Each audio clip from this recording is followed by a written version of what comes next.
Good morning, welcome to royal Rathore channel. आज का topic हमारा प्लांट हार्मोन्स रहेंगे। इससे पहले प्लेलिस्ट में आप जाकर देख सकते हैं, उसमें बायोलॉजी की कई सारी वीडियोस बनी हुई है। और आज हम प्लांट हार्मोन्स स्टार्ट करने वाले हैं। इसमें हम सबसे पहले प्लांट्स हार्मोन क्या होते हैं उसके बारे में पढ़ेंगे, फिर उसका ओवरऑल फंक्शन देख लेंगे एक बार, सभी जो प्लांट्स हार्मोन होते हैं उनका। फिर हम प्लांट्स हार्मोन जो ये कितने टाइप के होते हैं, जैसे auxin, gibberellin, cytokinin, ethylene, abscisic acid, इन सब का डिटेल में स्टडी करेंगे। इनके फंक्शन वगैरह पढ़ेंगे, इंडिविजुअली सबके फंक्शन वगैरह पढ़ेंगे। और अब हम शुरू करते हैं प्लांट हार्मोन। जो ये हार्मोन्स होते हैं वो क्या होते हैं? हार्मोन्स जो होते हैं वो केमिकल कंपाउंड्स होते हैं जो कि प्रेजेंट रहते हैं, वे बहुत ही कम कंसंट्रेशन में प्लांट्स में प्रेजेंट रहते हैं। ये क्या करते हैं कि ये प्लांट डेवलपमेंट, ग्रोथ, इसका लॉन्गिविटी,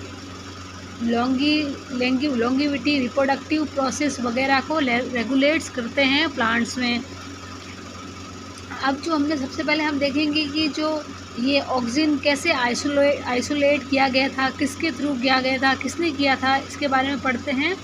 जो चार्ल्स डार्विन थे वो उन्होंने देखा था, सबसे पहले उन्होंने देखा कि फोटोपीरियोडिज्म को उन्होंने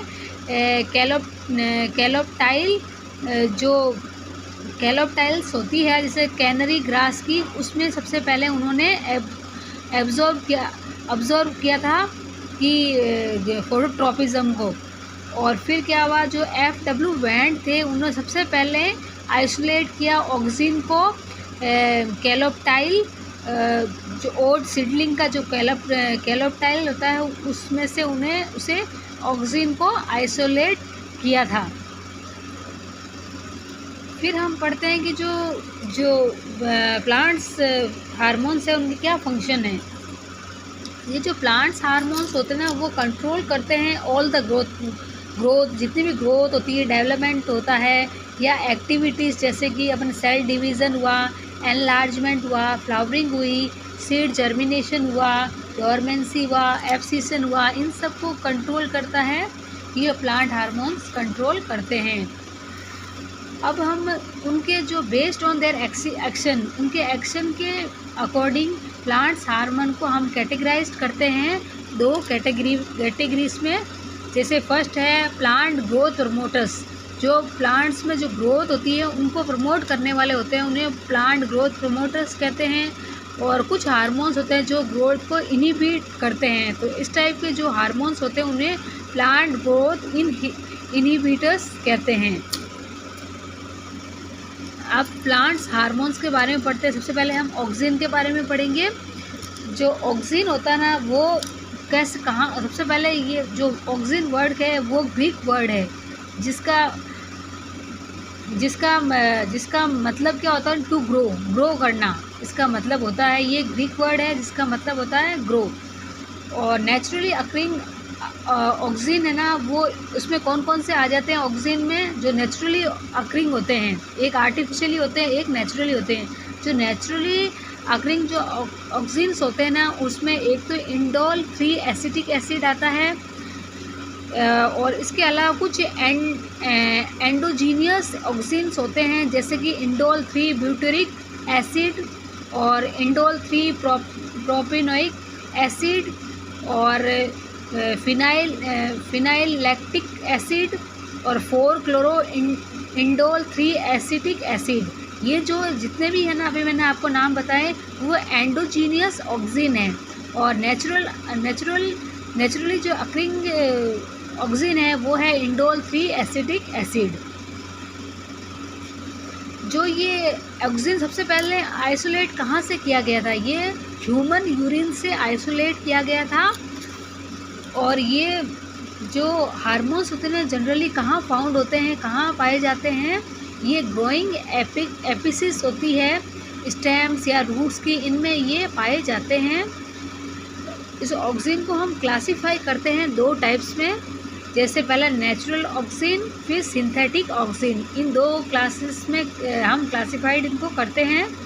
जो नेचुरल ऑक्सीजन होता है उसमें क्या आ जाते हैं, इंडोल एसिटिक एसिड आ जाता है, और सेकंड आ जाता है इंडोल ब्यूटेरिक एसिड आ जाता है, और 4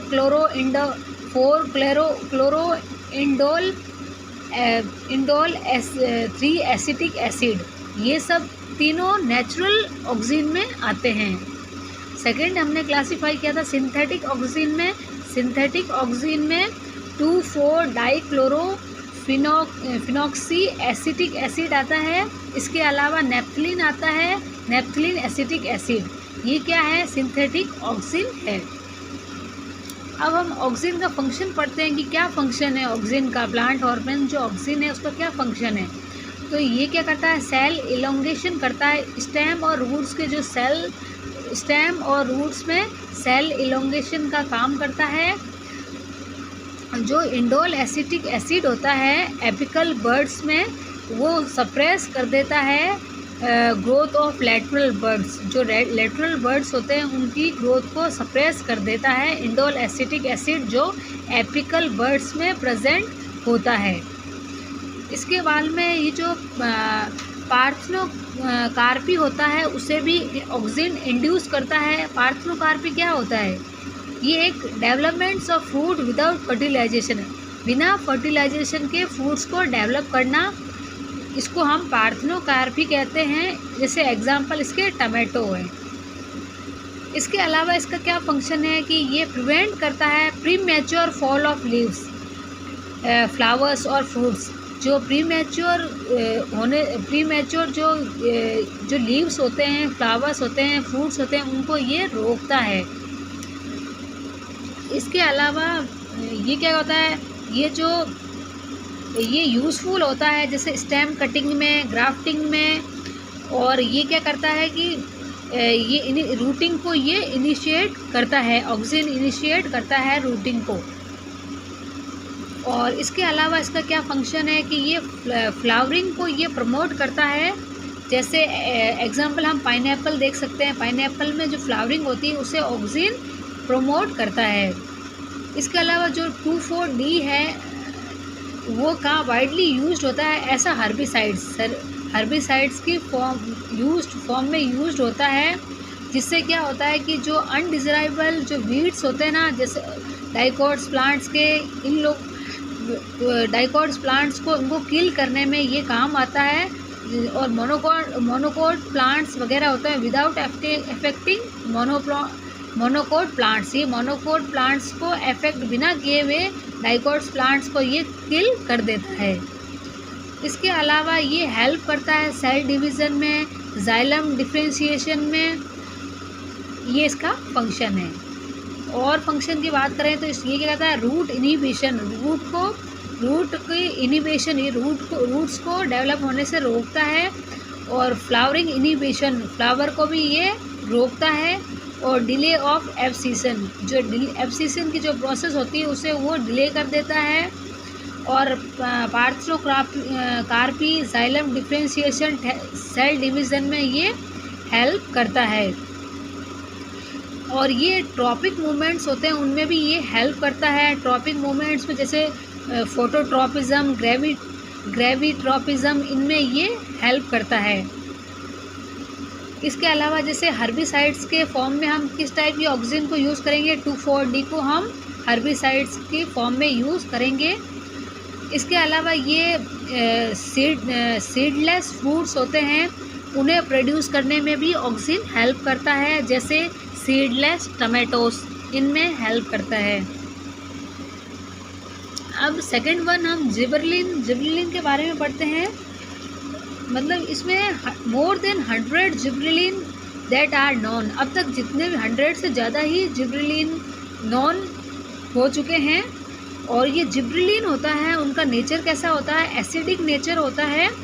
और ये हायर प्लांट्स और फंजाई वगैरह में पाए जाते हैं। इसके फंक्शन की बात करें जिबरेलिन की, तो इसमें ये क्या करता है, ये स्टिमुलेट्स करता है स्टेम ग्रोथ को। और प्रमोट्स करता है बोल्टिंग को। बोल्टिंग क्या होता है, ये क्या होता है, सडन इलोंगेशन है इंटरनोड्स का। इंटरनोड्स का सडन इलोंगेशन है जस्ट बिफोर फ्लावरिंग, जो फ्लावरिंग होने से जस्ट पहले की ये कंडीशन, ये स्टेज होती है इन रोसिटी प्लांट्स। कुछ रोसिटी प्लांट्स में होती है जैसे कि कैबेज, बीट, इन सब में ये बोल्टिंग को प्रमोट करता है। इसके अलावा इसका फंक्शन है डिले सेनिसेंस, सेनिसेंस को ये डिले कर देता है, और पार्थेनोकार्पी है उसे इंड्यूस करता है। इसके अलावा ये स्टेम इलोंगेशन में भी हेल्पफुल है। और ये क्या करता है, जो मेलनेस होता है ना, कुछ प्लांट्स में जो मेलनेस होता है उन्हें ये इंड्यूस करता है। जैसे कि अगर हम इसके एग्जांपल देखें तो ये कैनाबीस होता है, उसमें ये मेलनेस कैरेक्टर को इंड्यूस करता है। और ये क्या करता है, और भी है ना, जैसे हाइड्रोलाइटिक एंजाइम्स होते हैं उनको भी ये उनकी फॉर्मेशन को भी वो इंड्यूस करता है। जैसे हाइड्रोलाइटिक एंजाइम के एग्जांपल देखें तो हम लाइपेस होता है, एमाइलेस होता है, ये कहाँ पर होते हैं, ये एंडोस्पर्म में होते हैं। जो जर्मिनेट सीरियल ग्रेन्स वगैरह होते हैं, सीरियल ग्रेन्स के जो एंडोस्पर्म्स होते हैं उनमें ये प्रेजेंट होते हैं, और बार्ले सीड्स वगैरह में इनमें ये प्रेजेंट होते हैं। इसके अलावा जिब्रेलिन होता है, वो सीड डॉर्मेंसी को ब्रेक करता है और सीड जर्मिनेशन को प्रोमोट्स करता है। और इसके अलावा इसका क्या फंक्शन है कि ये फ्लावरिंग को इंड्यूस करता है। कई सारे कॉनिफर्स वगैरह होते हैं उनमें ये फ्लावरिंग को इंड्यूस करता है। ये हमारा जिब्रेलिन कंप्लीट हुआ है। अब हम साइटोकाइनिन्स की बात करेंगे। जो साइटोकाइनिन्स को सबसे पहले कैसे डिस्कवर्ड किया गया था, किस फॉर्म में डिस्कवर्ड किया गया था, उसके बारे में हम डिस्कस करते हैं। जो साइटोकाइनिन्स है उसको डिस्कवर्ड किया गया था ऐसा काइनेटिन के फॉर्म में इससे पहले डिस्कवर्ड किया गया था। काइनेटिन क्या है, ये एक मॉडिफाइड फॉर्म है एडेनिन में प्यूरिन, जो कि प्यूरिन के अंडर आता है, उसका ये मॉडिफाइड फॉर्म है। ये जो काइनेटिन होता है ना, वो नेचुरली अकर नहीं होता प्लांट्स में, ये नेचुरली पाया नहीं जाता प्लांट्स में।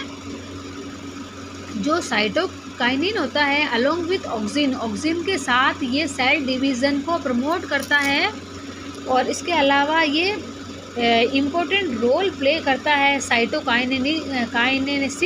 साइटोकाइनेसिस प्रोसेस में।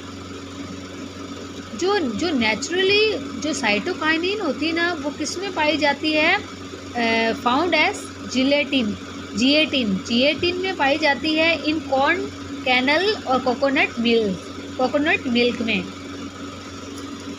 मतलब जो नेचुरली साइटोकाइनिन किस में पाई जाएगी, ये जिएटिन में पाई जाएगी। जिएटिन किसके में, कॉर्न कैनल में। इसके अलावा कोकोनट मिल्क में ये पाई जाएगी। इसके अलावा जो नेचुरल साइटोकाइनिन है वो कहाँ पर पाई जाएगी, कहाँ अकर होगी, ये उस रीजन में अकर होगी जहाँ पर सेल्स का रैपिड सेल डिवीज़न होता है।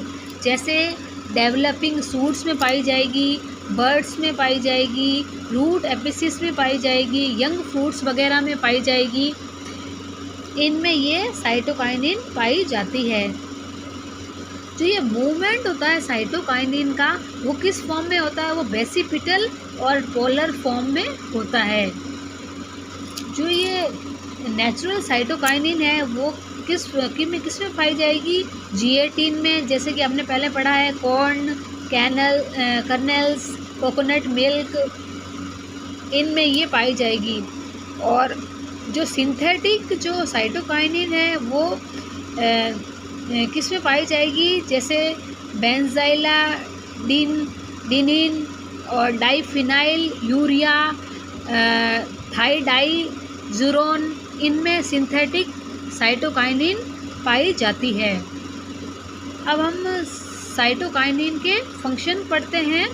तो ये क्या करती है, ये लेटरल और एडवेंटियस जो सूट ग्रोथ होती है उसे प्रमोट करती है, और सूट ग्रोथ कल्चर होता ना, उसे भी वो इनिशिएट करती है, या फिर साइटोकाइनिन होता है, उसका यूज़ हम सूट ग्रोथ कल्चर में करते हैं।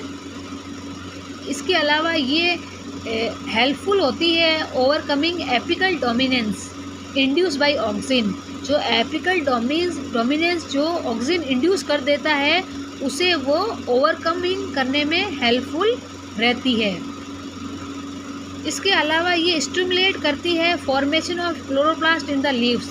जो क्लोरोप्लास्ट के फॉर्मेशन को ये इनिशिएट करती है या ये स्टिमुलेट करती है। इसके अलावा ये प्रमोट करती है न्यूट्रिएंट मोबिलाइजेशन में, न्यूट्रिएंट के मोबिलाइजेशन को भी ये प्रमोट करती है, और लीफ के सेलिसेंस को डिले करती है।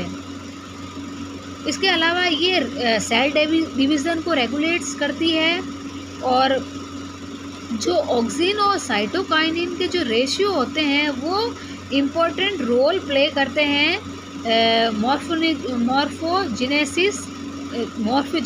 Regulating morphogenesis. मतलब इनका जो ऑक्सिन और साइटोकाइनिन का जो रेशियो होगा ना, वो इम्पोर्टेंट रोल किस में प्ले करेगा? रेगुलेटिंग मॉर्फोजेनेसिस में। यहाँ तक आज की वीडियो में हम इतना ही पढ़ेंगे। जो बाकी के जो हार्मोन्स रह गए हैं, इथाइलिन और एब्सिसिक एसिड, उसे हम नेक्स्ट वीडियो में पढ़ेंगे। Thank you for watching, like and subscribe my channel.